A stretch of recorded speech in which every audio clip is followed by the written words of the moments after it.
Fanny Wegscheider, ces nouvelles règles pour rouler en trottinette s'appliquent à Paris et sa petite couronne, mais d'autres départements avaient déjà pris les devants.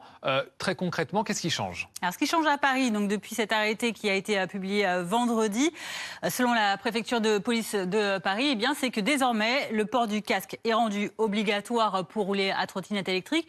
Le port également de tout équipement rétro-réfléchissant. En gros, un gilet un peu fluo, très voyant.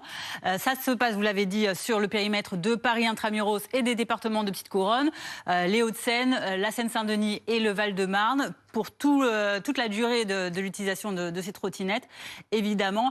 Et donc ça, c'est les mesures qui sont mises en place actuellement. Alors évidemment, il y a aussi d'autres engins qui sont concernés. Il n'y a pas que les trottinettes, ce sont l'ensemble des EDPM, les engins de déplacement personnel motorisés. Donc aussi les gyropodes, les monoroues, les overboards, tout ce genre d'engins, mêmes obligations. Si vous ne respectez pas maintenant ces obligations, attention, il y a des sanctions. Des amendes notamment. Pour le non-port du casque, 135 €. Pour le non-port du gilet, 35 €. Donc respectez bien ces consignes. Autre information également sur donc la raison pour laquelle cet arrêté a été pris à Paris, c'est ce rapport de l'Observatoire national interministériel de la sécurité routière qui fait état d'une augmentation significative du nombre d'accidents corporels provoqués donc par ces engins, des décès, 79 l'année dernière, en hausse, vous voyez, de 34 par rapport à l'année précédente.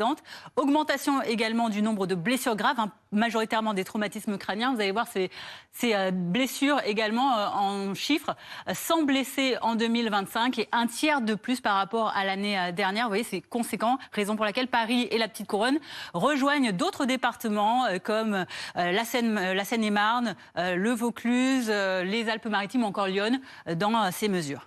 Merci beaucoup Fanny. C'est vrai que quand on voit ces chiffres, le nombre de victimes d'accidents, accidents parfois mortels ou des victimes grièvement blessées, c'est aussi là-dessus que s'appuient les autorités pour dire qu'il fallait prendre